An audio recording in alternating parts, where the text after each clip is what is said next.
षष्ठम अध्याय का 11वां अध्याय।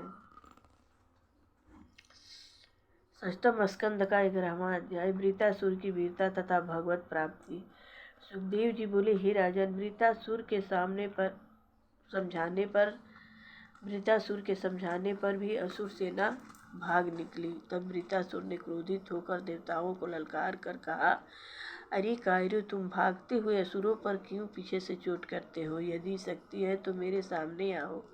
हे राजा परीक्षित, वृत्तासुर महाबली दैत्य था। उसकी भयंकर गर्जन तथा शरीर के विस्तार और भयंकर आकृति से ही देवता लोग डर रहे थे।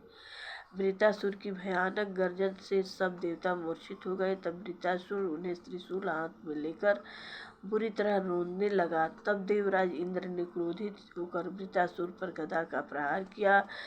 गदा वृत्तासुर तक पहुंची भी नहीं कि उसने अपने बाएं हाथ से उस गदा को पकड़कर इरावत हाथी के माथे में दे मारी। उसकी चोट से इरावत हाथी व्याकुल होकर 28 हाथ पीछे हट गया तथा मुंह से रुधिर वमन करने लगा। तब देवराज इंद्र ने अपने अमृतमयी हाथ को इरावत पर फेरा और उसकी पीड़ा शांत की। तब वृत्तासुर ने हंसकर कहा, अरे पापी, तूने मेरे भाई तथा अपने गुरु विश्वरूप का सिर काटकर गुरु हत्या की है। तू बड़ा पापी, कपटी तथा हत्यारा है।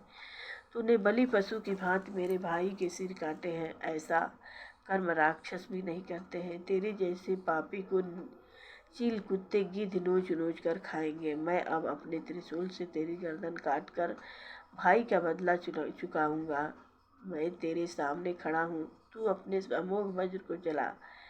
यह वज्र भगवान की शक्ति से संपन्न है। विजय तो मुझे ही प्राप्त होगी। जिस तरफ भगवान स्वयं सहायक है, उसी तरफ विजय है। मैं उन्हीं भगवान के चरणों में अपने को लीन कर दूंगा। भगवान अपने निज जनों को ऐश्वर्य, धन, संपत्ति जो क्षण में मुँह रह नहीं देते हैं। ये सब वस्तुएं तो उसे नाश की ओर ले जाने वाली हैं। अपने भक्त को तो वे परम भक्ति ही देते हैं। तुझे ये त्रिलोकी के ऐश्वर्य अवश्य ही ले डूबेंगे। तू इस नस्वान वैभव पर फूल रहा है। मेरे पर भगवान की अति कृपा होने के कारण ही ऐसी वस्तु नहीं दी है। इतना कहकर वृत्तासुर भगवत प्रेम में लीन हो गया और भगवान की प्रार्थना करने लगा, हे परमात्मा, आप मुझ पर कृपा करेंगे। अपने चरणों का आश्रय दीजिए। मुझे जन्म मरण का कोई भय नहीं है। हे प्रभु, मैं केवल यही चाहता हूँ कि मैं जहाँ भी जन्म लूँ, आपके ही भक्तों के संपर्क में रहूं। आपके चरणों में मेरी भक्ति सदा बनी रहे। हे नाथ, मैं अब आपके दर्शनों के लिए छटपटा रहा हूँ। हे प्रभु, मेरी आसक्ति पुत्र, स्त्री, धन आदि किसी में भी नहीं हो।